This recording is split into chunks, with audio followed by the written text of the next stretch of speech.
आवाज में कोई इशू हो तो बता दिया करना, और मैं मैसेज अगर कुछ ऐसा हो तो वो भी बता देना, कोई भी।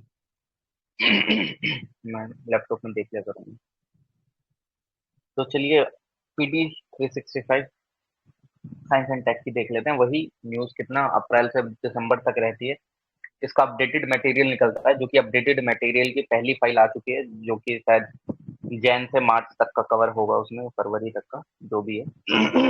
एक और निकालेगा ये, ठीक, मतलब मई तक ये निकाल देता है सारी। तो साइंस एंड टेक अगर देखें तो इसमें डिवीजन किस किस में कर, अरे यार कहाँ चला गया भाई।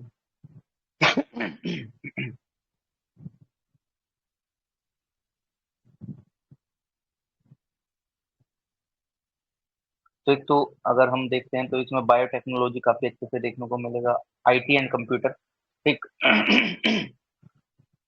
अगर और देखा जाए तो इसके अंदर space technology plus health related जो भी आपके डिसीज वगैरह होती रहती है, डिफेंस रिलेटेड, ऑल्टरनेटिव एनर्जी जैसे आपकी न्यूक्लियर एनर्जी होगी, हाइड्रो एनर्जी होगी। ये सब आपको काफी अच्छे से देखने को मिलता है। तो हम मैं चाहूंगा कि हम वहां से स्टार्ट करें जहां से आपको वेटेज काफी अच्छे से देखने को मिलता है। सॉरी यार, पता नहीं क्या हो जा रहा है ना। तो अगर हम देखें तो बायोटेक्नोलॉजी के अंदर आपका क्रिस्पर, ये सारी चीजें वही हैं जो कि काफी अच्छे से आ भी चुकी हैं चीजें। तो मैं थोड़ा सा ये फोकस करना चाहूंगा इस पे, किस पे, हेल्थ वाली चीज पे। हेल्थ वाले से स्टार्ट करते हैं, हेल्थ वाले से स्टार्ट करके फिर बैक आएंगे, क्योंकि बायोटेक्नोलॉजी में सेम वही टॉपिक है जो कि आप जानते भी हैं, क्रिस्पर कैस9 ये सारी चीजें, है ना, जो कि आपने देखा भी होगा, इस पर क्वेश्चन भी पूछा जा चुका है यूपीएससी के द्वारा, क्रिस्पर कैस9 की व्हाट इज कैस9, कुछ इस तरीके से 2020 में क्वेश्चन था। लगभग 94 95 सेट डी के अंदर, जहाँ तक मेरे को ध्यान है, ठीक। तो मैं हेल्थ वाले से स्टार्ट करता हूँ, देख लेते हैं हेल्थ वाला सेक्शन। ट्रेडिशनल मेडिसिन, ठीक, ट्रेडिशनल मेडिसिन से स्टार्ट कर लेते हैं। तो अगर इसमें देखा जाए तो इसमें अभी आपको पता होगा कि हु के जो डायरेक्टर थे, वर्ल्ड हेल्थ ऑर्गेनाइजेशन के जो डायरेक्टर जनरल थे, उन्होंने एक फाउंडेशन स्टोन रखा किसका, वर्ल्ड का फर्स्ट ट्रेडिशनल मेडिसिन सेंटर का, कहाँ, जामनगर। आपको पता होगा वो वीडियो भी काफी वायरल हुई थी, मोदी जी ने इनको नाम दिया था तुलसी करके कुछ, तो ये काफी हंस रहे थे कि मेरे फ्रेंड डायरेक्टर जनरल ने बोला कि मेरे को कुछ इंडियन नाम दो, तो उन्होंने तुलसी कुमार पता नहीं कुछ ऐसा नाम बोला कि हाँ इनका नाम तुलसी कुमार है, इस तरीके से, है ना। तो आपको ध्यान भी होगा, तो क्या ट्रेडिशनल मेडिसिन से रिलेटेड आपका एक सेंटर कहाँ पे, जामनगर में, जो कि कहाँ, गुजरात में। ट्रेडिशनल इन द सेंस जो कि हमारी जो नॉलेज है, जो कि हमारी प्रीवियस, जैसे कि हम देखते हैं, मतलब तमाम जड़ी बूटियों का इस्तेमाल करके हम कुछ ऐसी मेडिसिन तैयार कर लेते हैं, है ना। और आपको पता भी होगा एक को पद्मश्री भी मिला है शायद, वो जो एक वुमन है, काफी अच्छे से उनको कितना तगड़ा नॉलेज है प्लांट्स वगैरह के, है ना, जो कि साउथ से ही बिलोंग करते हैं, ठीक। तो उन सब चीजों को काफी अच्छे से बढ़ावा देने के लिए, ठीक, तो ये एक सेंटर आपका कहाँ ओपन करा गया, जामनगर में।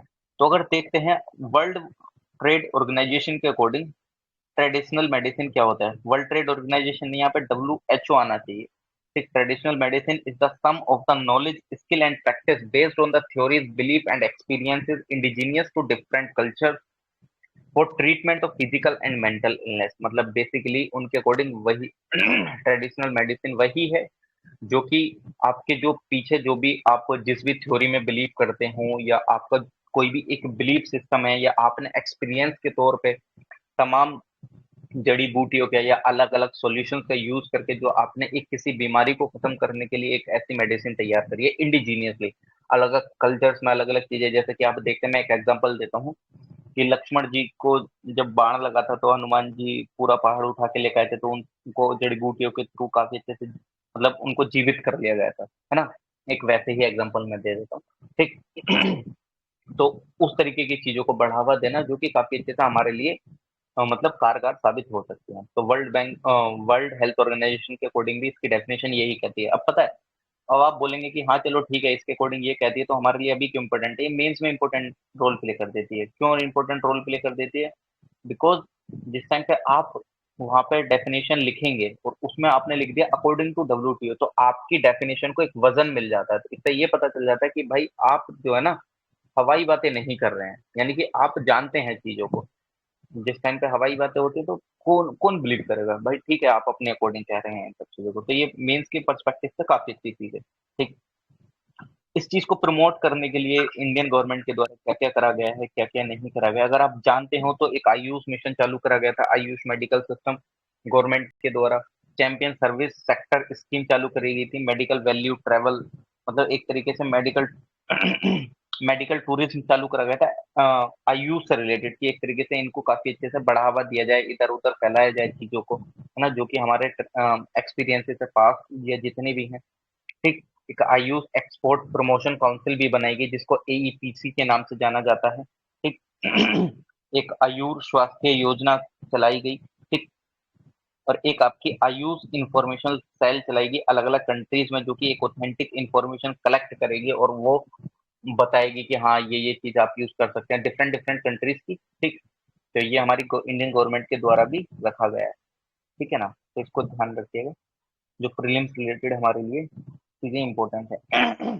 अगर आप इंडियन ट्रेडिशनल और कॉम्प्लीमेंट्री मेडिसिन को देखते हैं तो उसके अंदर क्या क्या आता है, आपने देखा होगा आयुष, आयुष के अंदर क्या आयुर्वेदिक, योगा, यूनानी, सिद्ध, होम्योपैथी, ये सारी आपकी किस में आती हैं? आपके ट्रेडिशनल मेडिसिन में ही तो आती हैं, और ये किसके द्वारा रेगुलेट करी जाती हैं? आपकी मिनिस्ट्री ऑफ आयुष के द्वारा ये सब रेगुलेट करी जाती हैं। According to W H O, जो 170 डब्ल्यू एच ओ मेंबर कंट्रीज हैं, have acknowledged their use of traditional medicine since 2018। वो मतलब अपने 170 मेंबर जो कंट्रीज है डब्ल्यू एच ओ की, वो काफी अच्छे से जो वहाँ पे ट्रेडिशनल मेडिसिन का काफी अच्छे से यूज करा जा रहा है, तो उन सब चीजों को उन्होंने बताया या बढ़ावा दिया, एक तरीके से उनको एक्नोलेज दिया। एक्नोलेज इन द सेंस कि लोगों के समकक्ष भी चीजें आनी स्टार्ट हुई। ठीक, ऐसा समझ सकते हैं। ठीक है, तो ये देख लेते हैं। अब इसमें हमारे लिए क्या इंपॉर्टेंट हो जाता है काफी अच्छे से, ये जो आपकी कौन सी है, एक मिनिस्ट्री ऑफ आयुष और आपकी FSSAI, food safety and standard authority of India ने एक रेगुलेशंस बनाई है आयुर्वेदा आहार प्रोडक्ट से रिलेटेड।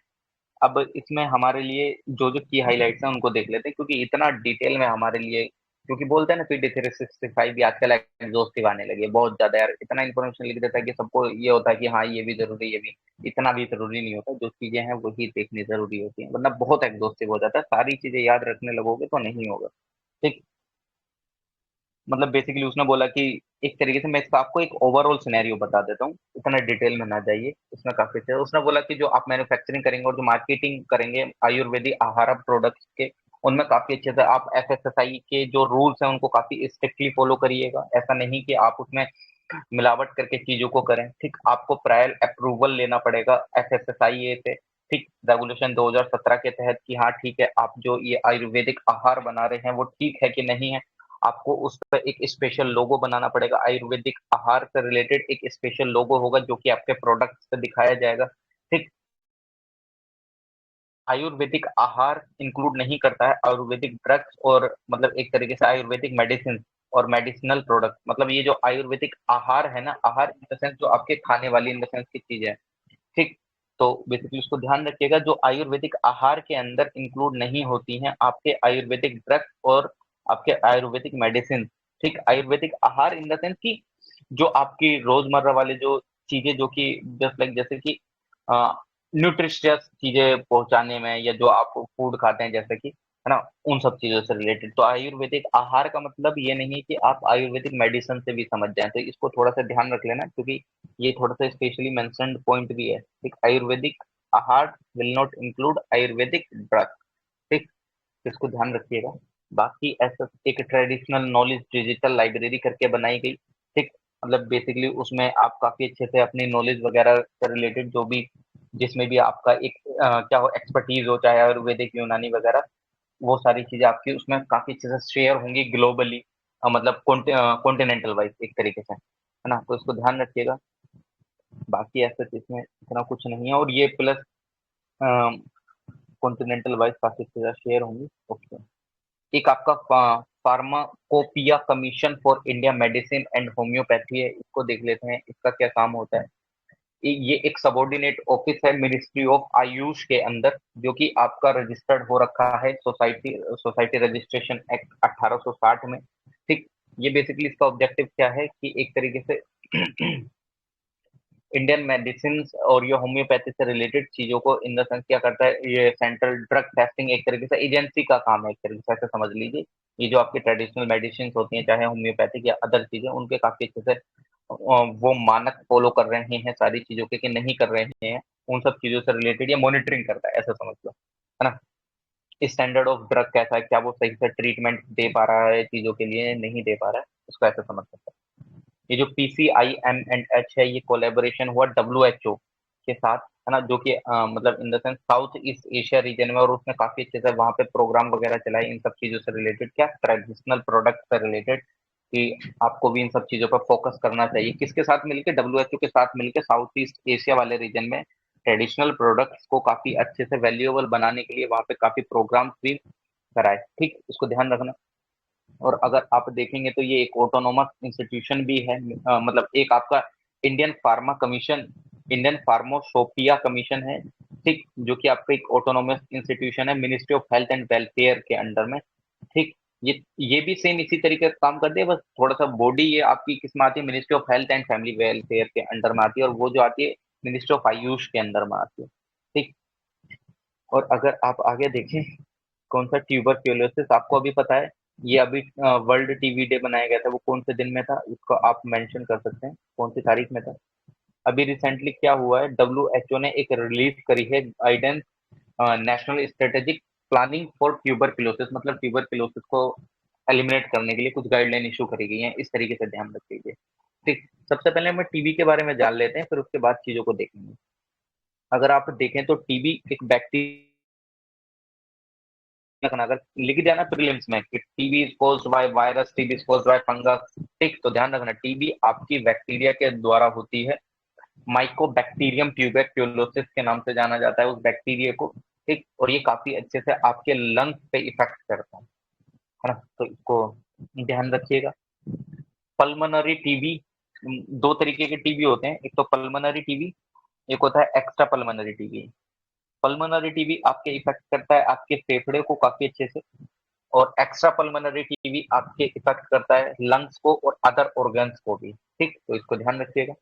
इसकी प्रिवेंशन से रिलेटेड देख लेते हैं, प्रिवेंशन से रिलेटेड एक BCG, bacilli Calmette Guerin vaccine use करी जाती है बच्चों में, जिस टाइम पर उनका जन्म होता है उस टाइम पर उनको ये वैक्सीन दी जाती है कि जिससे टीबी के लक्षण काफी अच्छे से आगे जाकर जनरेट ना हो, हम प्रिवेंट कर रहे हैं ना, ठीक, prevention is better than cure, ठीक, तो वो हम प्रिवेंशन हम बच्चे के लेवल पे क्या BCG, बेसिली कैलमिटी यूरिन एक वैक्सीन है, उसका इस्तेमाल करते हैं। Drug resistance TB, drug resistance TB अगर देख लेते हैं, मतलब जो कि काफी अच्छे से आपका मतलब ड्रग से भी कुछ फायदा नहीं होता है, ठीक, उसके भी अगर आप देखें तो तीन टाइप है, मल्टी ड्रग रेजिस्टेंस टीबी, एक एक्सटेंसिवली ड्रग रेजिस्टेंस टीबी, एक totally drug resistance TB. MDR TB के अंदर, मतलब मल्टी ड्रग रेजिस्टेंस टीबी के अंदर क्या होता है कि ये काफी अच्छे से रेस्पॉन्ड नहीं करते हैं, ठीक, मतलब इतना, मतलब कुल मिला के देखो यार, इतना भी टेक्निकल टर्म में मत जाना, इसमें काफी अच्छे से चीजों को टेक्निकली बता रखा है, इतना ध्यान रखो। ये जो है ना, मतलब चलो थोड़ा सा ऊपर ऊपर से बता देता हूँ, जो आपके होता है ना, जो एंटी टीबी ड्रग्स होते हैं, मतलब एक तरीके से आपको मैं बता दूं, एक आइसोनाइएजिड, एक राइफामेसिन ना, रिफाम रिफाम्पिसिन, एक ये ड्रग्स हैं, ठीक, ये रेस्पॉन्ड नहीं करते हैं, कम से मतलब ये जो दो ड्रग है ना, काफी अच्छे से पावरफुल ड्रग हैं, तो इन दोनों को तो ये बिल्कुल भी नहीं रेस्पॉन्ड करते हैं जिस टाइम पे किसी को MDR टीबी हो जाती है, मतलब drug resistance in the sense कि वो रेस्पॉन्स मतलब कुछ हो ही नहीं रहा है असर वगैरह, इन दो दवाइयों को तो बिल्कुल नहीं था, आइसोनियाजिड एंड रिफाम्पिसिन को ध्यान रखना। एक एक्सटेंसिवली ड्रग रेजिस्टेंस टीबी होती है, जो चार कोर एंटी ड्रग्स वो हैं हमारे पास, मतलब इन द सेंस ड्रग्स हैं ये, उनको बिल्कुल भी नहीं करते, चारों में से किसी को भी रेस्पॉन्ड नहीं करते। और ये टोटली ड्रग्स रेजिस्टेंट, मतलब ये किसी भी प्रोडक्ट को, मतलब किसी भी एंटी ड्रग को ये रेसिस्टेंस ही नहीं करती, मतलब काफी अच्छे से उसका असर होने ही नहीं देती है, ठीक, तो इस चीज को आप ध्यान में रखिएगा। और हमारे लिए क्या इंपॉर्टेंट है, हाँ ठीक है, वर्ल्ड टीबी डे 24 मार्च, बहुत से, बहुत से। अब हमारे लिए यहाँ पे क्या इंपॉर्टेंट है, जो न्यूज में मतलब थोड़ा सा देख लेते हैं। जब इसने डब्ल्यू एच ओ मतलब WHO ने थोड़ा सा गाइडलाइन वगैरह इशू करी कि हाँ काफी अच्छे से करी जाए इन सब चीजों की। मतलब बेसिकली उसने बोला नेशनल स्ट्रेटेजिक प्लानिंग के तहत जो टीवी से रिलेटेड आपको एलिमिनेट करना है, ठीक, कि आपको कुछ आपको गोल्स वगैरह सेटअप करने होंगे, तो उन्होंने बोला कि आपको स्मार्ट स्ट्रेटेजी या स्मार्ट क्राइटेरिया अपनाना है, मतलब स्पेसिफिक, मेजरेबल, अटेनेबल और आपका realistic and time bound manner, मतलब इन द सेंस कि आपको एक स्मार्ट स्ट्रेटेजी अपनानी है एक टाइम बाउंड मैनर में, एक काफी अच्छे से चीजों को आप मेजर कर पाए कि हाँ इतना हो रहा है, रियलिस्टिक वे में इन द सेंस कि हाँ आपके पास रनिंग डाटा है कि हाँ चलो इतना लिमिट हो गया है, इतना नहीं हुआ है ना, तो उस तरीके से आपको एक स्मार्ट स्ट्रेटेजी बना के चलना है और एक डेडलाइन के साथ काफी अच्छे से। जो अगर आप देखें जो करंट डॉक्यूमेंट अपडेटेड है वो 2015 के अकॉर्डिंग अपडेटेड है। ठीक, अब आप देख सकते हैं कि हम कैसे चीजों को एलिमिनेट कर पाएंगे जब हमारे पास डाटा भी इतने अच्छे से नहीं है चीजें। ठीक, तो इसको ध्यान रखिएगा। हमारे लिए स्टेप जो भी ट्यूबरकुलोसिस के लिए लिए गए हैं भारत सरकार के द्वारा वो देख लेते हैं। नेशनल स्ट्रेटेजिक प्लान 2017-2025 के बीच में लाया गया कि हम एलिमिनेट करेंगे टीबी को 2025 तक। ठीक, 2025 तक हम टीबी को एलिमिनेट कर देंगे, नेशनल स्ट्रेटेजिक प्लान के तहत ऐसा बोला गया। नेशनल ट्यूबरक्यूलोसिस एलिमिनेशन प्रोग्राम चालू करा गया, जिससे कि बोला गया कि काफी अच्छे से हम क्या करेंगे, एक डायग्नोस्टिक फैसिलिटीज काफी अच्छे से, लेबोरेटरी नेटवर्क बहुत अच्छे से बढ़ाएंगे, जिससे कि हम काफी अच्छे से ड्रग्स वगैरह ये सारी चीजों को मॉनिटर करके बहुत बेटर वे में चीजों को कर पाए। ठीक, तो इसको ध्यान रखिएगा, है ना। नेक्स्ट देख लेते हैं निक्से पोर्टल। निक्से पोर्टल ये एक तरीके से क्या नेशनल टीबी इंफॉर्मेशन सिस्टम है जो कि मैनेज करता है पेशेंट की इंफॉर्मेशन और मॉनिटर करता है एक तरीके से उनकी एक्टिविटीज वगैरह थ्रू आउट, मतलब पूरी कंट्री में। एक तरीके से ये एक इंफॉर्मेशन सिस्टम है जिसके तहत पेशेंट की इंफॉर्मेशन रखी जाती है। उससे क्या होगा, जो अभी डब्ल्यू एच ने बोला कि स्मार्ट स्ट्रेटेजी अपनाना, तो इससे क्या होता है कि आपके पास एक रियलिस्टिक वे में एक रियल टाइम में आपके पास डाटा रहता है, अच्छा चलो ठीक है इसका इतना कम हो गया है, इतना ये वो, मतलब पूरा एक रियलिस्टिक वे में आपका रहता है ना। तो आप इसको ध्यान रख लेना। एक निक्षेप पोषण योजना भी चलाई गई। ये क्या प्रोवाइड करती है, ये न्यूट्रिशनल सपोर्ट प्रोवाइड करती है टीबी पेशेंट्स को काफी अच्छे से। पोषण योजना से ही डायरेक्ट समझ में आ रहा है। अब इसका मेन चीज इंपॉर्टेंट ध्यान रखने वाली क्या है कि ये आपकी चालू करी गई है ministry of health and family welfare के द्वारा। ठीक, किसके द्वारा, ministry of health and family welfare के द्वारा आपकी ये स्कीम क्या करी गई है, चालू करी गई है ministry of health and family welfare के द्वारा। ग्लोबल कमिटमेंट और कुछ एफर्ट्स देख लेते हैं। एक आपका मॉस्को अरे एक मॉस्को डिक्लेरेशन है, देखते हैं, लोगों ने कैपेसिटी थोड़ा सा कम कर लेता है।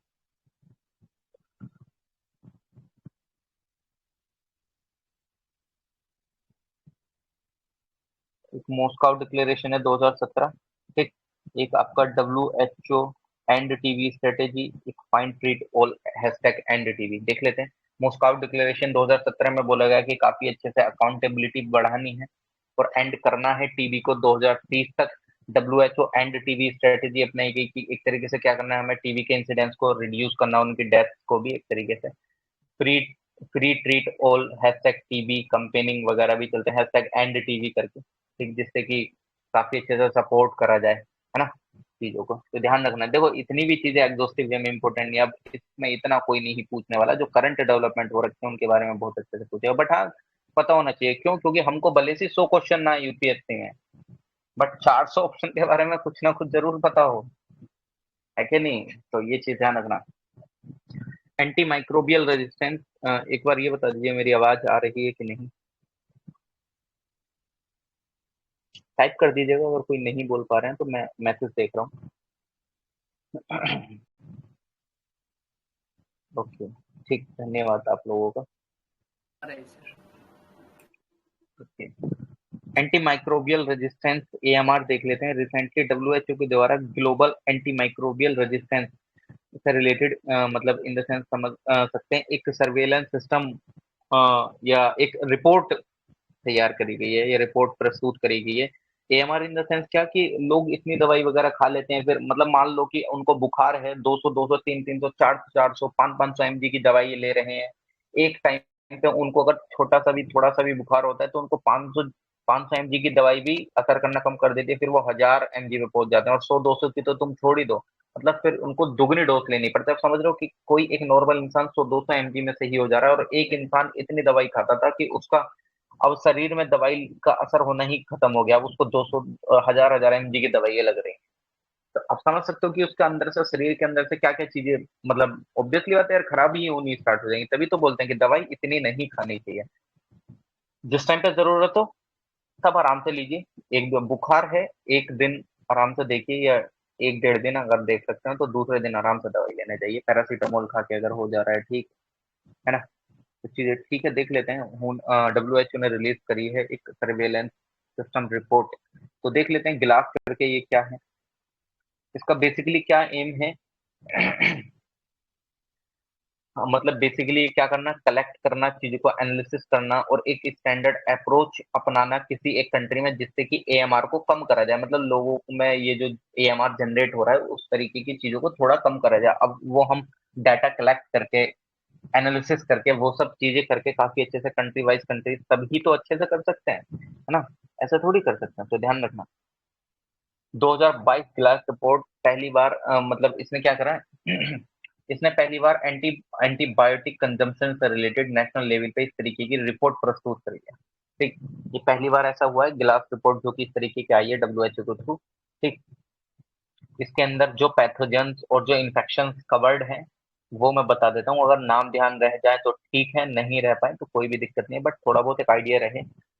एक आपका इसमें अगर मैं बताऊं तो ये मैं ऐसा हाईलाइट कर दे रहा हूँ, वरना आपके पास तो होगी ही वो। ठीक, ये वाले नाम हम देख रहे हैं। ठीक, एसिनोटोबैक्टर, ई कोली, क्लेबिसिला, न्यूमोनिया, नाइसीरिया, गोनोरोहिया, सैल्मोनेला आपको पता भी होगा, कोरोना के टाइम पे भी न्यूज में था।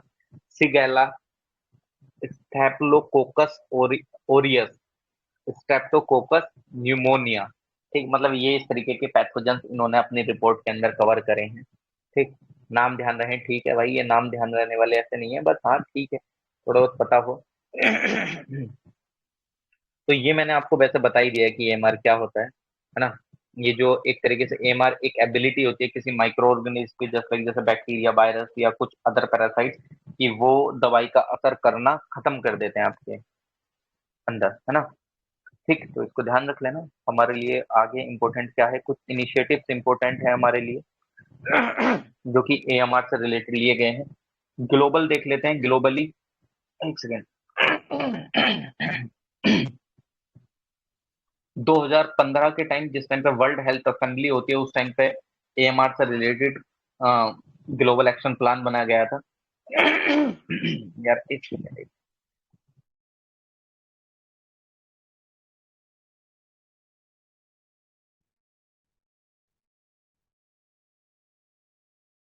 हेलो, हेलो, आवाज आ रही है मेरी के नहीं? यार कंफर्म करना एक बार।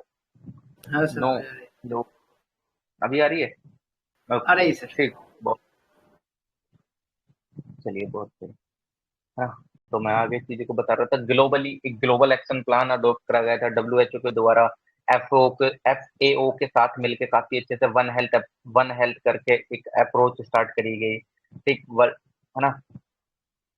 Global antibiotic research and development partnership चालू करी गई डब्ल्यूएचओ के द्वारा, है ना? तो ध्यान रख लेना। इंडिया के द्वारा national programme on AMR containment करके 2012-17 में चालू कराया गया। National action plan on anti microbial resistance लाया गया। रेड लाइन कंपेन चला गया। एफएसएसआई की गाइडलाइंस आई, ठीक, जिससे कि एंटीबायोटिक्स को फूड प्रोडक्ट्स में लिमिट कर दिया जाए। एक सेपरेट शेड्यूल H1 इनकॉर्पोरेट करा गया ड्रग एंड कॉस्मेटिक रूल में, जिससे कि एंटीमाइक्रोबियल के सेल को काफी अच्छे से रेगुलेट करा जाए। उसको ध्यान रख लेना चीजों को। बाकी एज सच इतना कुछ इम्पोर्टेंट नहीं है यार। डब्ल्यूएचओ ने रिलीज करी पहली अपनी रिपोर्ट वैक्सीन वगैरह से रिलेटेड, या इन्फेक्शन वगैरह से रिलेटेड, है ना? जो अभी तक वैक्सीन अवेलेबल है, जितनी भी इसने अभी बताई हैं, जो कि वैक्सीन अवेलेबल है फॉर बैक्टीरियल पैथोजेंस के खिलाफ, मतलब जो 4 प्रायोरिटी वाले बैक्टीरियल पैथोजेंस हैं, उनके खिलाफ जो अभी वैक्सीन अवेलेबल हैं, उनको देख लेते हैं, जो कि इसने अपनी रिपोर्ट में भी मेंशन करा था।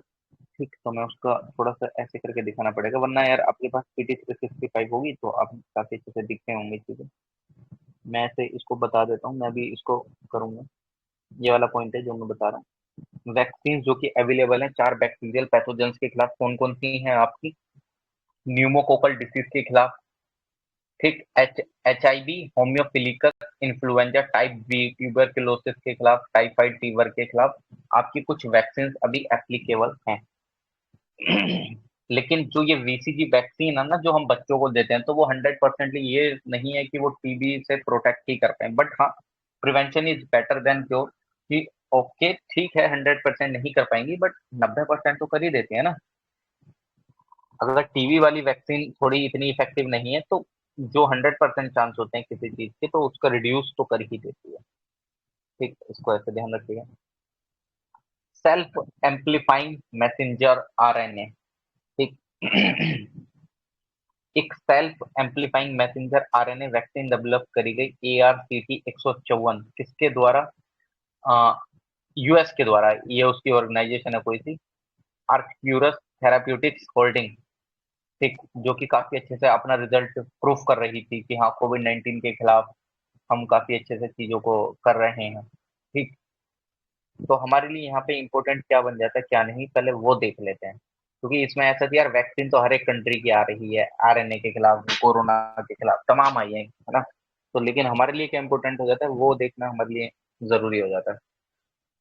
मैं चीजें आपको हाईलाइट करता चलूंगा जो जो चीजें इसमें इम्पोर्टेंट है, वरना ऐसे तो यार बहुत चीजें ऐसी हो जाएंगी कि आप एग्जॉस्ट हो जाओगे, है ना। मैं ऐसे ही कर देता हूँ, फिर मैं आपको बता देता हूँ।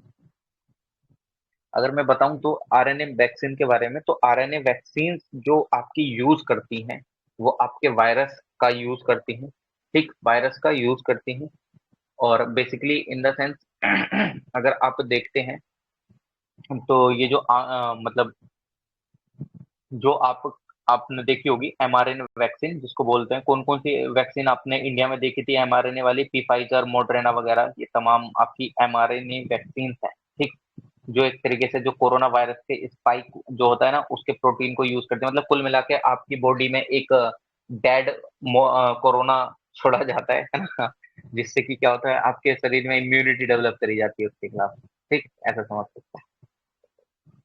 एमआरएनए सेल क्या करती हैं, वो एक तरीके से जो हमारे अंदर जो इम्यून सिस्टम है वो काफी अच्छे से उनको ये सिखा देती हैं, बेटा जब ओरिजिनल वाला आएगा ना तो तुमको ऐसा एक्ट करना है। अभी हम तुमको क्या कर रहे हैं, अभी हम तुमको ट्रेनिंग दे रहे हैं।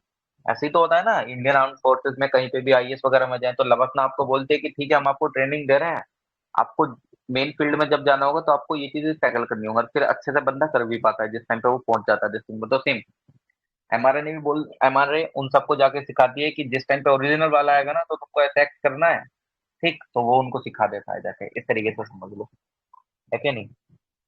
कुछ डीएनए एंड आरएनए वैक्सीन के बारे में देख लेते हैं, इसमें इतना कुछ नहीं है, जो मैंने आपको बताया वही है, ये लिख देते हैं इतना एग्जॉस्टिव करके कि काम की बात दो तीन ही रहती है, इससे ज्यादा कुछ है नहीं, बहुत ज्यादा एग्जॉस्टिव करने लगे हैं यार अब ये। मतलब ऐसा समझ लो हर एक लाइन में ऐसा दे देते हैं ना, समझ नहीं आता है कि ये पढ़ा है कि नहीं पढ़ना है, ठीक। अ, यार इसमें भी मुझे सेम वही चीजें लग रही हैं, तो बहुत है, छोड़ो यार, इसमें भी वही बता रखा है कि RNA uses a copy of natural chemical cold mRNA, फिर वो उनको जाके सिखाती है कि हाँ ठीक है किस तरीके से ट्रिगर करना है इम्यून सिस्टम वगैरह का। इतना इम्पोर्टेंट नहीं है यार, वही है सेम चीज। वन हेल्थ देख लेते हैं, नेक्स्ट टॉपिक क्या है, वन हेल्थ। रिसेंटली अभी 4 मल्टीलेटरल एजेंसीज ने लॉन्च करा है one health joint plan of action 2022-2026, ठीक। तो इसमें क्या देख लेते हैं, ये लॉन्च करा गया है क्वाड्रीपेटाइट, इसके अंदर आपके अंदर कौन कौन देखने को मिलेगा, मतलब वन हेल्थ जो जॉइंट प्लान ऑफ एक्शन है 4 मल्टीलेटरल ऑर्गेनाइजेशंस ने लॉन्च करा है, जो कि कौन कौन है आपकी, मैं इसमें वैसे कर देता हूँ। एक की आपकी UN food FAO, united nation food and agriculture organisation, एक आपकी UNEP, united nation environment programme, एक आपकी डब्ल्यूएचओ वर्ल्ड हेल्थ ऑर्गेनाइजेशन, एक आपकी world organisation for animal health, जिसका एम है काफी अच्छे से मिटिगेट करना हेल्थ चैलेंजेस को global regional and country level पे, एक फ्रेमवर्क बना के काफ़ी अच्छे से उस कंट्री में फ्रेमवर्क बनाया जाए और काफ़ी अच्छे से हेल्थ चैलेंजेस को चाहे ग्लोबली हो, रीजनली हो, कंट्री लेवल पे हो, उनको एलिमिनेट काफ़ी अच्छे से करा जाए, है ना? और जो कंट्री में अलग-अलग सिस्टम्स वर्क कर रहे हैं, उनको सारों को एक साथ फुल कैपेसिटी में वर्क कराना इंटीग्रेट करके कि हाँ, चलो अब तुमको सिंपल इतनी ये वाली हेल्थ प्रॉब्लम पे डीलिंग करना है और इनको एलिमिनेट करना है। ठीक, ये 2022 से 2026 तक का इसका वो है, ठीक। तो हमारे लिए क्या इंपॉर्टेंट है स्टेप जो कि लिए गए हैं इंडिया के द्वारा वन हेल्थ अप्रोच को इम्प्लीमेंट करने के लिए एक वन हेल्थ सपोर्ट यूनिट बनाया गया है डिपार्टमेंट ऑफ एनिमल हस्बेंड्री के द्वारा, जो कि आपकी क्या करेगा एक नेशनल वन हेल्थ फ्रेमवर्क लागू करेगा जिसका एम होगा कि काफी अच्छे से इम्प्रूव करना आपके रिसोर्स एलोकेशन को, पॉलिसी इकोसिस्टम बेहतर करना, जो कि आपकी डिसीज वगैरह होती हैं कि हाँ बेटर वे में इम्प्लीमेंट हो चीजें, ड्रग्स वगैरह इम्प्लीमेंट हो अच्छे से नेशनल लेवल पे भी स्टेट लेवल पे भी, ठीक। इनका पायलट प्रोजेक्ट अभी इम्प्लीमेंट हुआ था उत्तराखंड और कर्नाटक वगैरह में। National mission on biodiversity and human wellbeing launch करा गया आपके प्रधानमंत्री science technology and innovation advisory council के द्वारा। एक वन हेल्थ प्रोजेक्ट आपके डिपार्टमेंट ऑफ बायोटेक्नोलॉजी के द्वारा करा गया जो कि सर्वाइलेंस करेगा आपकी जूनोटिक डिसीजेस का, ठीक, जो कि बाहर से चीजें आई हैं या जो भी ट्रांसबाउंडरी पैथोजेंस वगैरह भी आए हैं उनका जूनोटिक डिसीजेस कौन सी होती हैं प्लीज आंसर टाइप करिएगा। What are zoonotic diseases?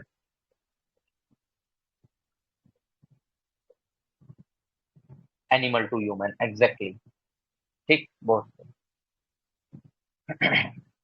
आगे देख लेते हैं। First ever fungal priority pathogen list जिसको एफपीपीएल के नाम से जानते हैं, ठीक। वर्ल्ड वर्ल्ड हेल्थ ऑर्गेनाइजेशन ने रिलीज करा है पहली बार फंगल प्रायोरिटी पैथोजन लिस्ट की, मतलब बेसिकली मतलब किस तरीके के पैथोजन वगैरह होते हैं, किन पे काफी अच्छे से आप ध्यान रख सकते हैं क्या नहीं, उन सब चीजों से देख लेते हैं कि कौन से फंगल आपके थ्रेट हैं पब्लिक हेल्थ के लिए। अगर आप देखते हैं तो फंगल पैथोजन काफी अच्छे से एक थ्रेट का काम करते हैं पब्लिक, मतलब जो हम कॉमन पीपल हैं हमारी हेल्थ के लिए। जैसे अगर मैं बताऊं आपको पैथोजेंस के टाइप भी जो कि आपको देखने को मिलेंगे आपके एनवायरनमेंट पे भी यूज होते हैं, ये क्या करते हैं इन सबको इन सारों को नाम दे देते हैं फिर बोलते हैं कि कमेंसलिज्म का पार्ट है या अमेंसलिज्म का या कंपटीशन, इस तरीके से आपको नाम दे देते हैं ना, वही जो हम पढ़ते हैं कमेंसलिज्म एक को फायदा दूसरे को नुकसान, इस तरीके से ऐसे एक को फायदा होता है दूसरे को नुकसान, ना फायदा कुछ होता है दोनों को नुकसान होता है, ये सब तो इस तरीके की एग्जांपल तो देते हैं।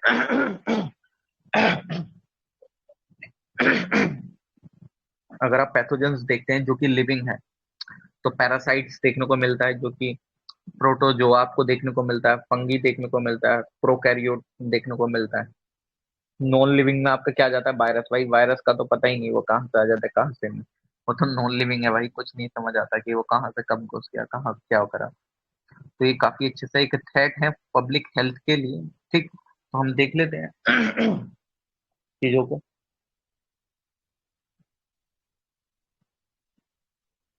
एंटी फंगल मेडिसिन जो कि अभी करंटली आपके यहाँ अवेलेबल हैं, जो कि आपके यहाँ के मतलब जो कि अवेलेबल है काफी अच्छे से, कौन कौन सी, एक अजोल अजोल्स करके है, एक एक्टिनोकेंडिन्स करके है, एक पिरामिडिन्स करके है, एक पोलीइंस करके है, जो कि इन सब फंगल के खिलाफ मेडिसिन अभी करंटली एप्लीकेबल है, उसको ध्यान रखिएगा, ठीक। तो अब हम देख लेते हैं कुछ और चीजें इसमें। एफपीपीएल जो कि हम पढ़ रहे हैं फंगल प्रायोरिटी पैथोजन लिस्ट, इसने एक लिस्ट प्रिपेयर करी है पैथोजेंस वगैरह की कि कौन सा काफी अच्छे से हाईली क्रिटिकल या मीडियम, मतलब जो कि इन द सेंस कि ह्यूमन हेल्थ के लिए हानिकारक है कैसे है, तो उसको देखो ये आपको नाम ही ऐसे लग रहे होंगे यार, नाम तो ध्यान नहीं रह पाएंगे बट मैं आपको फिर भी पढ़ के बता देता हूँ नाम वगैरह, क्योंकि नाम यार इतने नाम इतने कठिन नाम याद रह जाए ऐसा नहीं हो सकता है ना। अगर हो भी जाए तो बहुत अच्छी बात है, रह जाए तो अच्छी बात है, नहीं रहे तो कोई ऐसा लोड लेने की जरूरत नहीं है, मैं ये नाम वैसे बता दे रहा हूँ कोई इशू नहीं है, ठीक। जैसे क्रिटिकल ग्रुप बनाया उसके अंदर उसने इंक्लूड करे कौन से, एक क्रिप्टोकोकस न्यूफॉर्मन कैंडिडा ओरेस, एक एस्परगिलस फ्यूमिक्टस कैंडिडा एल्बिकन्स। मतलब कुल मिला के इतना ध्यान रहे भाई ये फंगस के नाम है, ये फंगल पैथोजेंस के नाम है, अगर यूपीएससी में क्वेश्चन भी आ जाए तो एलिमिनेट तो कर ही पाए, इस वजह से मैं नाम थोड़े बोल दे रहा हूँ क्योंकि नाम याद तो नहीं रह पाएंगे बिल्कुल भी। ठीक है, Nakaseomyces glabrata, Histoplasma eumycetoma, Mucorales, Fusarium, Candida tropicalis, Candida parapsilosis, Scedosporium, Lomentospora, Coccidioides, kudriavzevii, Cryptococcus, Talaromyces, Pneumocystis, Paracoccidioides. अरे भाई मुझे ऐसा लग रहा है मैं किसी ट्राइब में आ गया हूँ, वो ऐसी तो बात करते हैं समझ नहीं आता है, लेकिन नाम ध्यान नहीं रह पाएंगे। ये भाई नाम छोड़ देना, इनके पीछे मत पड़ना। ठीक है कि नहीं? मुझे सच में ऐसे लग रहा था मैं ट्राइब में आ गया हूँ। ठीक, तो इतने नाम, ये चीजें कुछ ऐसी होती है कि हाँ यार ध्यान नहीं रह पाएंगे इसमें, नाम मैं कुछ कर सकता हूँ। मतलब यहाँ पे आपको कंपटीशन भी थोड़ा आपको लगेगा, अरे यार जब मेरे को ध्यान नहीं रह पा रही है तो सबको कैसे ध्यान रह पाएंगे। ठीक, तो यहाँ पे चीजें सोच के हम आगे बढ़ सकते हैं कुछ पॉजिटिव वे में। ठीक, अरे मैम याद करने की भी क्या ही जरूरत है, इतना कुछ नहीं आ रहा है इसमें, फंगस है कि नहीं? याद करना है तो याद कर लीजिएगा, कोई इशू नहीं है भाई, मेरे से तो याद नहीं हो पा रहे हैं ये, ना हो पाएंगे। हो जाएंगे तो बहुत अच्छी बात है, भगवान का कुछ अच्छा कर्म करा होगा मैंने, भगवान ने बोला होगा। Food safety and standard authority of India ने अभी रिलीज करी है आपकी एक स्टेट फूड सेफ्टी इंडेक्स 2021-22। तो हम देख लेते हैं सबसे पहले कि स्टेट फूड सेफ्टी इंडेक्स के बारे में। तो ये एनुअली रिलीज होता है 2018-2019 के बाद से। इसका एम क्या होता है, ये एनकरेज करता है स्टेट्स और आपकी यूटीज को कि वो काफी अच्छे से फूड सेफ्टी पे ध्यान दें। ठीक, अगर आप देखते हैं स्टेट फूड सेफ्टी इंडेक्स 2021-22, तो काफी अच्छे से जो टॉप रैंकिंग में स्टेट आए हैं, मतलब जिसने काफी अच्छे से अपनी प्रॉपर फूड सेफ्टी इकोसिस्टम बना के रखा है। तो सबसे लार्ज स्टेट जो कि जिन्होंने टॉप करा है रैंकिंग में, तमिलनाडु है, उसके बाद गुजरात और उसके बाद महाराष्ट्र। ठीक, तो इन सब चीजों को पता है क्यों ध्यान रख सकते हैं आप, बिकॉज आप लोग पीसीएस भी देंगे, तो भाई उसमें कुछ नहीं पता कहाँ से क्या फैक्चुअल इंफॉर्मेशन आ जाए उसमें। ये पूछ ले कि भाई आपके जूते का नंबर क्या है, आपके पड़ोसी के जूते का नंबर क्या है? इतना फैक्चुअल पूछ लेता है वो बहुत। स्मॉल स्टेट में जो किसने करा है टॉप, आपके गोवा ने, उसके बाद मणिपुर है, फिर सिक्किम है। यूटीज में अगर देखें तो जम्मू कश्मीर, उसके बाद दिल्ली और उसके बाद चंडीगढ़ में। ठीक, तो ध्यान रखिएगा। एफएसएसएआई को देख लेते हैं। ये food safety and standard authority of India, ये किसके अंडर में स्टैब्लिश्ड है? Ministry of health and family welfare के अंडर में, जो कि साइंस बेस्ड स्टैंडर्ड तैयार करती है फूड से रिलेटेड, जिससे कि सेफ फूड वगैरह काफी अच्छे से प्रोवाइड करा जाए। किसको? पीपल्स को। एक food safety and standard act भी आया है 2006 में। ठीक, तो ये काफी अच्छे से मतलब इन द सेंस कि आपको एडवाइजरी इशू करती है कि हाँ भाई लोगों की जिंदगी के साथ खेला ना जाए, काफी अच्छे से स्टैंडर्ड्स को मेंटेन करा जाए। सैनिटरी फाइटो सैनिटरी चीजों को देखता है, कुछ बायोलॉजिकल रिस्क तो नहीं है, फूड सेफ है कि नहीं है, ध्यान रख लेना। इसका हेडक्वार्टर कहाँ है? न्यू दिल्ली में। इसमें भारत में। ठीक। राइस फोर्टिफिकेशन देख लेते हैं। रिसेंटली अभी department of food and public distribution ने इशू करे हैं स्टैंडर्ड ऑपरेटिंग प्रोसीजर, एक काफी अच्छे से डिजायर्ड क्वालिटी के स्टैंडर्ड इंप्लीमेंट करने के लिए। राइस फोर्टिफिकेशन में, rice fortification in the sense कि कुछ चीजें ऐसी ऐड करनी जो कि उसको न्यूट्रिशियस बना दे। ठीक, तो जिससे कि हम क्या कर सकते हैं कि जो माल न्यूट्रिशन वाली जो चीजें हैं, एनीमिया या माइक्रो न्यूट्रिएंट डिफिशियंसीज हो जाती हैं, जो शिकार हैं इन सब चीजों से, उन सबको हम काफी अच्छे से डील कर पाए। ठीक, तो इस चीज को आप ध्यान रखिएगा। राइस इस फोर्टिफिकेशन अगर आप देखते हैं तो मिल्ड राइस जो कि in which fortified rice kernels will be blended should comply with rice specification as food safety and standard authority of India। जो आपके स्टैंडर्ड ऑपरेटिंग प्रोसीजर है ना, उसमें एक बताया गया, तो जो कि जो फोर्टिफाइड राइस कर्नल्स होते हैं ना, तो उनको कुछ इस तरीके से करा जाए फोर्टिफाइड की, जो food safety and standard authority of India के जो रूल्स एंड रेगुलेशन है वो काफी उसके दायरे में भी चीजें अच्छे से रहे। ऐसा ना हो कि फोर्टिफाइड के नाम पर चीजें कुछ अलग ही चलने लगे। ठीक, जो फोर्टिफाइड फूड की पैकेज को शैल कंटेन फोर्टिफाइड, मतलब एक तरीके से उसके ऊपर नाम लगा होना चाहिए कि हाँ ये फोर्टिफाइड है। ठीक, प्लस एफ का लोगो एक तरीके से लगा सकते हैं, जिससे कि आपका क्या हो, पता चल जाएगा कि हाँ ये फोर्टिफाइड फूड है। उस पे एक टैगलाइन रहे, संपूर्ण पोषण स्वस्थ जीवन। ठीक, उस लोगों के नीचे आपकी एक लाइन रहे, टैगलाइन, संपूर्ण पोषण स्वस्थ जीवन। तो ये काफी अच्छे से, जो फूड फोर्टिफाइड होता है उसके अंदर आयरन वगैरह काफी अच्छे से होता है। ठीक, मतलब चीजें इस तरीके से डाल दी जाती है कि आपका जो क्या हो, मतलब जो सामने वाले व्यक्ति है उसको चीजें, न्यूट्रिशियस चीजें काफी अच्छे से प्रोवाइड हो। ठीक, अब थोड़ा सा राइस फोर्टिफिकेशन के बारे में देख लेते हैं। मैं थोड़ा सा वैसे ही अंडरलाइन कर देता हूँ पहले चीजों को कि किन किन पर आपको फोकस करना चाहिए।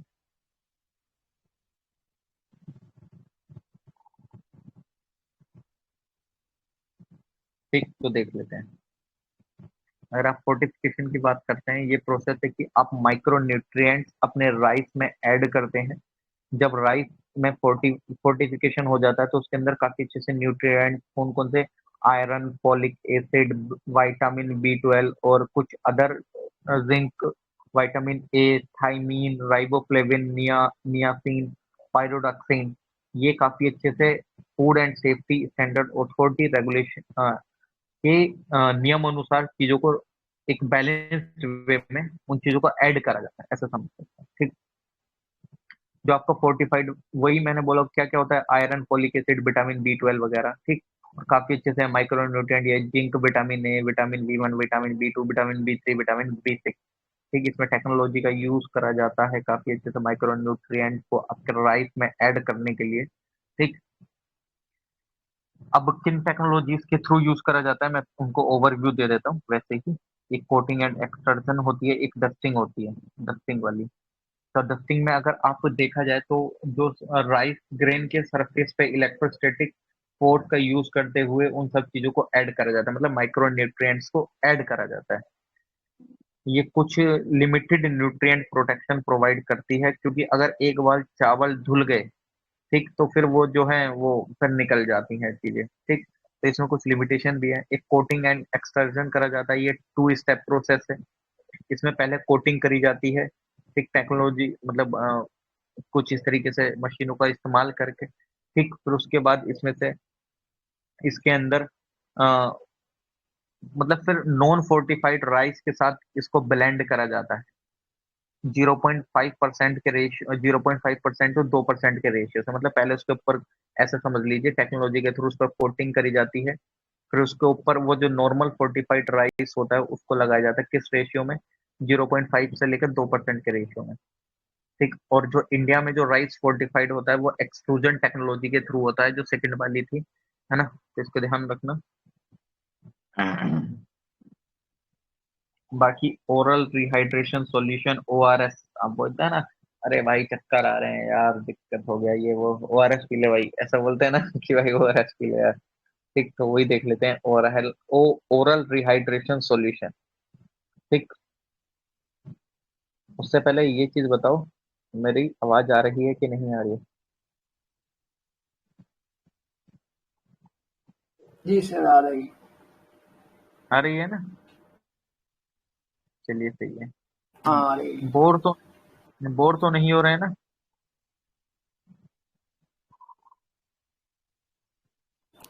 नहीं नहीं। अच्छा ठीक है, बोर नहीं हो रहे तो मैं एक बार देख लेता हूँ इसमें कितना टॉपिक। अरे ये लास्ट टॉपिक होता है भाई यार, ये क्या देने लगा है, लिमिटेड टाइम ओनली, गेट 20% को। इसका मैंने बहुत फ्री में यूज कर लिया है, लग रहा है इसको अब बुरा लगने लगा। एक डॉक्टर दिलीप महलनबीस करके थे, जिनकी वजह से ये ओआरएस जो टर्म न्यूज में आई थी, मतलब न्यूज में क्या, ओआरएल जो टर्म थी, ओरल रिहाइड्रेशन सॉल्यूशन का, जो एक तरीके से इमरजेंसी यूज में, मतलब इमरजेंसी यूज करते हैं ना, अगर किसी को चक्कर आ जाए या लूज मोशन वगैरह या कुछ भी ऐसा चीजें होती हैं, तो वो आप ओआरएस के थ्रू काफी अच्छे से उसके अंदर सोल्ट वगैरह, ये नॉर्मल वे में हो जाती हैं चीजें, है ना। तो ये किसकी वजह से न्यूज, मतलब किन्होंने, किन की वजह से ये चीज आई थी या किन्होंने इंट्रोड्यूस करा था इनको, दिलीप महलनोबिस। अभी इनकी मृत्यु हो गई है। ठीक, इन्होंने ये सब चीज काफी अच्छे से कहाँ यूज करी थी, 1971 में, जिस टाइम पे बांग्लादेश लिबरेशन वॉर चला था, तो ये ओआरएस टर्म इन्होंने, जो रिफ्यूजी कैंप वगैरह थे तो वहां पे जो भी पीड़ित वगैरह थे उनको ये सब चीजें देते थे, तो ये फिर वहां से ओआरएस का एक वो हुआ स्टार्ट, मतलब धीरे-धीरे वहाँ से चाल चलन स्टार्ट हो गया, है ना? ऐसा समझ सकते हैं। 2002 में डॉक्टर दिलीप महलनोबिस और साथ में डॉक्टर नथानिएल एफ पियर्से को अवार्ड मिला, पोलिन प्राइज, जो कि कोलंबिया यूनिवर्सिटी के द्वारा दिया गया। ये नोबेल पीस प्राइज के बराबर ही होता है, मतलब ठीक ऐसा समझ सकते हैं। अगर आप ओआरएस समझते हैं तो ओआरएस एक मिक्सचर है, एक तरीके से एक इलेक्ट्रोलाइट है, सोल्ट एंड कार्बोहाइड्रेट्स का एक वाटर के अंदर, फिर आप उसको डिसॉल्व करते हैं काफी अच्छे से, वो फिर आपकी बॉडी में मतलब जो आपको डिहाइड्रेशन हो जाती है उसको काफी अच्छे से पूरी करता है। जो इलेक्ट्रोलाइट्स होते हैं उसके अंदर पोटेशियम और सोडियम होता है, ठीक, ध्यान रख सकते हैं इसको। ठीक है यार, ऐसा इतना ही इसमें जानने वाली जरूरत कुछ है नहीं कि हाँ ठीक है, उसमें पोटेशियम और सोडियम काफी अच्छे से होता है।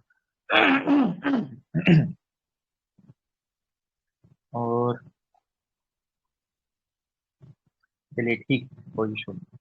इतना आपको वो बायोलॉजिस्ट नहीं बनना है जो कि अंदर जाकर क्या क्या कैसे कैसे क्या क्या चलता है। एक कुछ डिसीजेस देख लेते हैं जो कि न्यूज में रही थी। यार मैं आपको पहले ही बता रहा हूँ, बहुत ज्यादा एग्जॉस्टिव कंटेंट आने लगा है विजन का, तो इतना लोड ना लीजिएगा, हर एक चीज को पढ़ने की कोशिश करें। जैसे ये डिसीजेस में है, इतनी सारी चीजें उसने हाईलाइट करके पहले ही ऑलरेडी दे दी है कि भाई आपको हर एक लाइन लगेगी यार, ये भी पढ़नी है, ये भी पढ़नी है, ये भी पढ़ना है। पहली बात, गारंटी कुछ नहीं है कि यहाँ से आता है यहाँ से नहीं आता है, सिंपल आपका कंफर्मेशन हो जाती है कि हाँ चलो ठीक है, हमारा हो रखा है ये। मंकी पॉक्स देख लेते हैं, मैं हाईलाइट कर देता हूँ पहले चीजों को जो जो देखेंगे हम।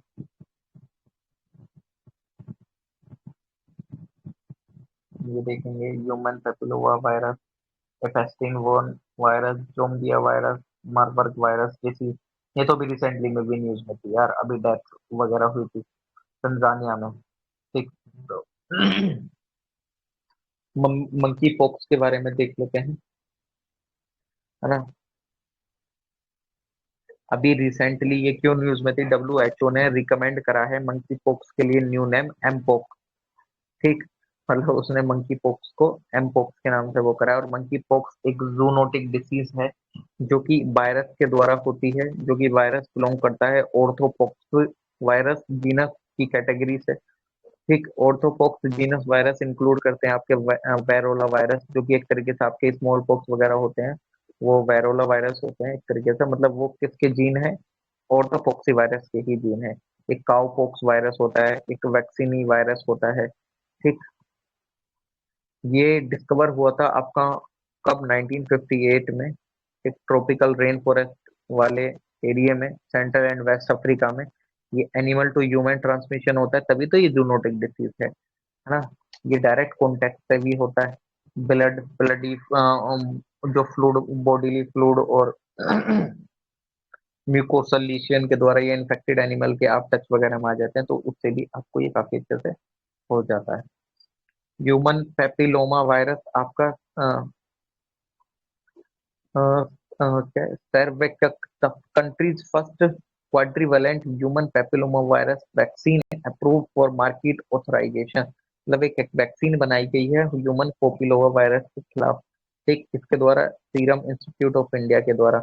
एचपीवी सेक्सुअली ट्रांसमिटेड वायरस है, जो कि एक सर्वाइकल कैंसर आपको कर देता है। ठीक, ये एक तरीके से सेकंड मोस्ट कैंसर होने वाली डिसीज है आप, मतलब वुमेन के अंदर। ठीक, तो ध्यान रखना।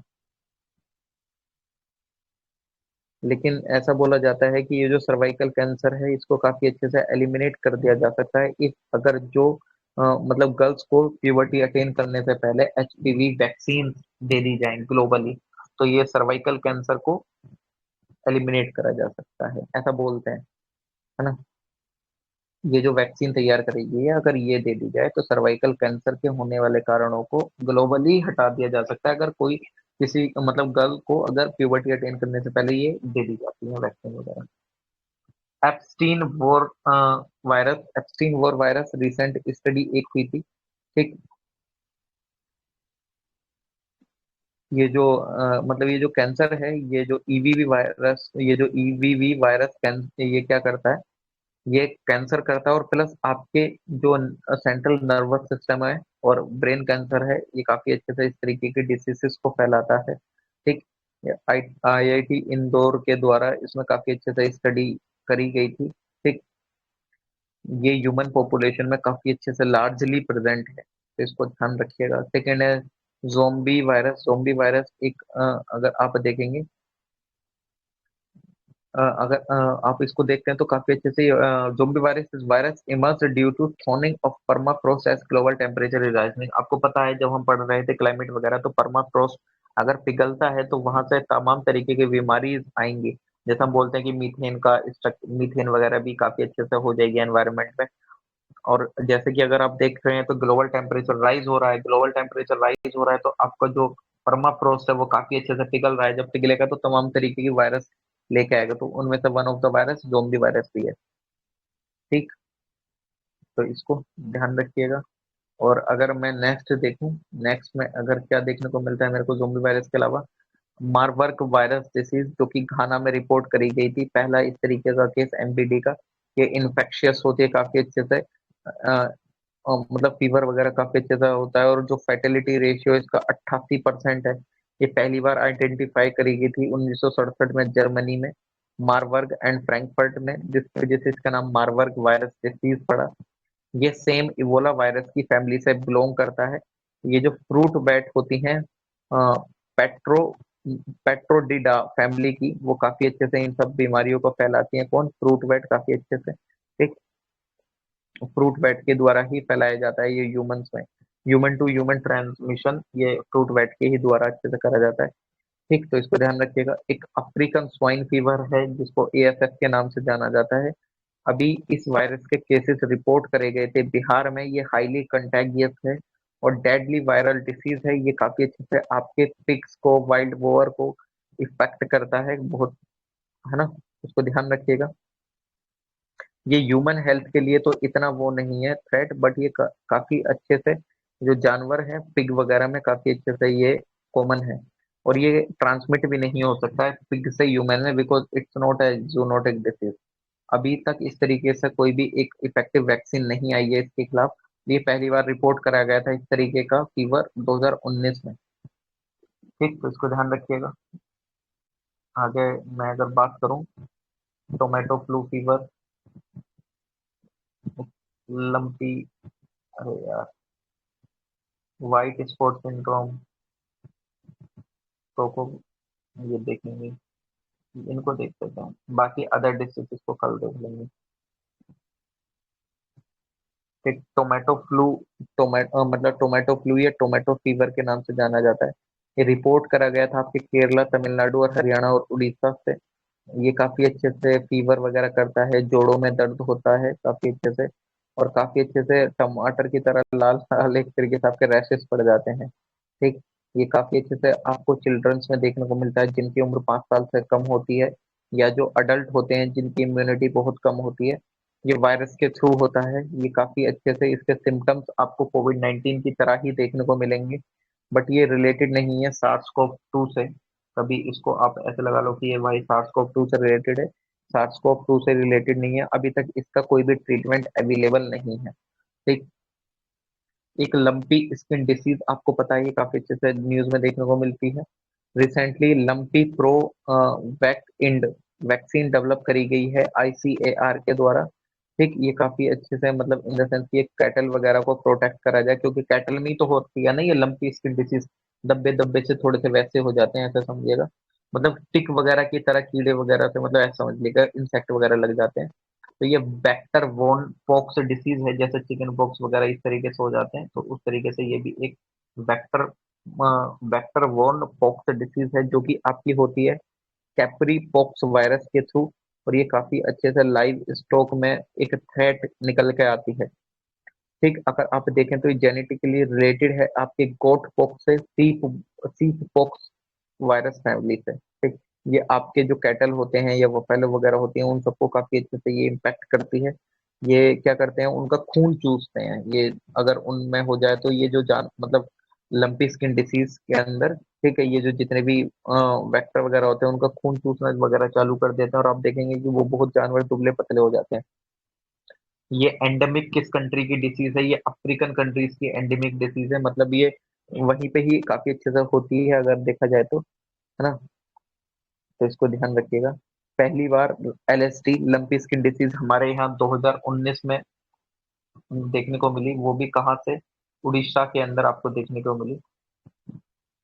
एक वाइट स्पॉट सिंड्रोम वायरस है जो कि साइंटिस्ट मतलब जो साइंटिस्ट अघरकर रिसर्च इंस्टीट्यूट वगैरह से उन्होंने डेवलप करा एक पेटेंटेड डायग्नोस्टिक टूल, मतलब जो कि डिटेक्ट कर सकता है किसको, वाइट स्पॉट सिंड्रोम वायरस को। मतलब अगरकर रिसर्च इंस्टीट्यूट ने डेवलप करा एक टूल जिससे कि आपका व्हाइट स्पॉट सिंड्रोम वायरस को आप डिटेक्ट कर सकते हैं।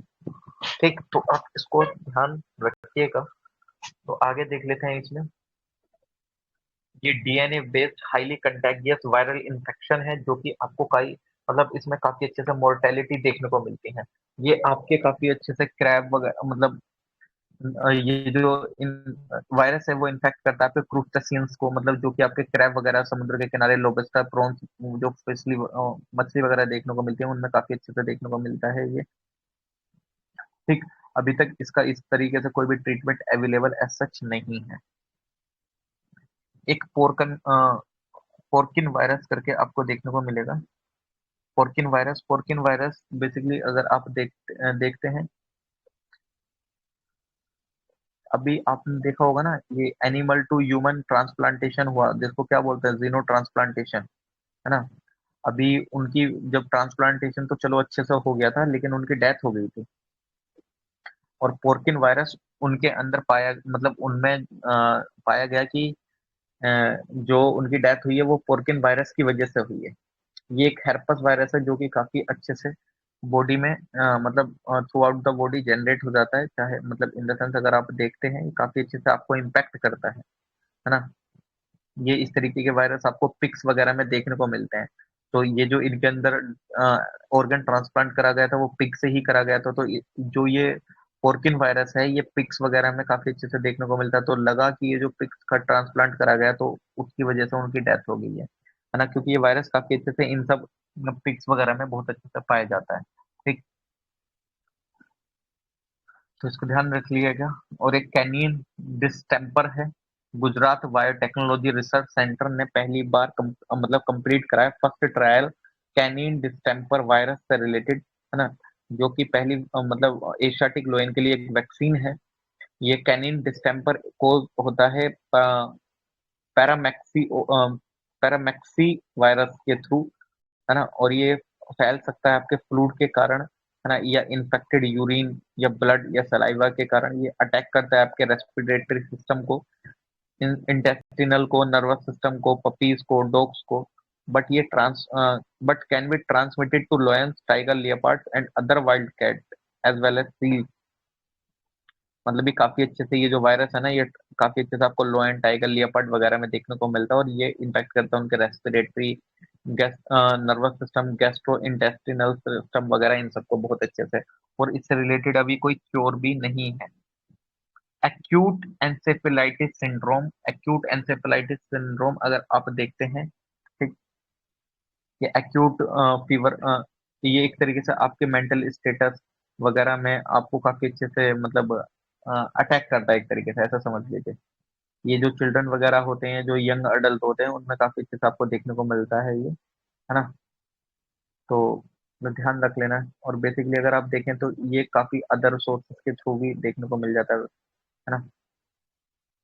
केमिकल वगैरह, टॉक्सिन इन्फेक्शन वगैरह कुछ इस तरीके के हो रहे हैं, तो मतलब एक तरीके से ऐसा समझे तो ये काफी अच्छे से आपका मतलब क्या होता है, आपकी मेंटल स्टेटस को चेंज कर देता है। मतलब ऐसा समझ लीजिए कि आप पता नहीं किस वे में बिहेव कर रहे हैं, कैसे कर रहे हैं, कैसे नहीं कर रहे हैं, तो बच्चों में और जो यंग अडल्ट हैं उनमें काफी अच्छे से हो जाता है ये। एवियन इन्फ्लुएंजा जिसको बर्ड फ्लू के नाम से जाना जाता है, सेंटर ने एक डेवलप करी है हाई लेवल टीम जो कि केरला वगैरह में जाके इन्वेस्टिगेट करेगी एवियन फ्लुएंजा आउटब्रेक को। ये एक वायरल डिसीज है और कॉन्टेगियस है, और ये स्प्रेड हो सकती है एक वर्ड से दूसरी वर्ड में या अदर एनिमल्स में भी।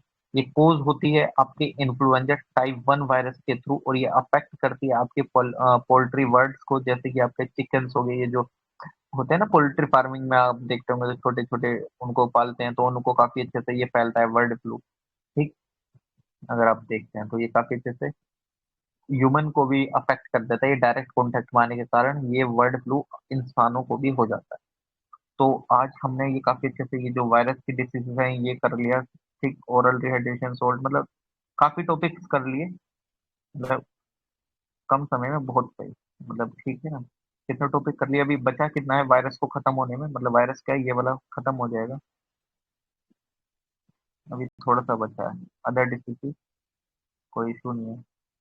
फिर डिफेंस, मतलब डिफेंस नहीं स्टार्ट करेंगे, फिर स्टार्ट करेंगे इसके बाद क्या, आपका स्पेस एंड टेक्नोलॉजी, ठीक, या अभी करना है इसको, बोलिए।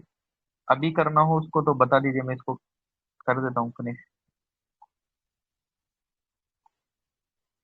ये कल करें यार, बोर हो जाएंगे, 11 बजे होगी फिर नोट ना हो। मुझे भी अभी थोड़ा सा एग्जॉस्टिव लग जाएगा यार। दिमाग खराब हो जाएगा इतनी इन्फॉर्मेशन शेयर करते करते। एक सेकंड रुकिए।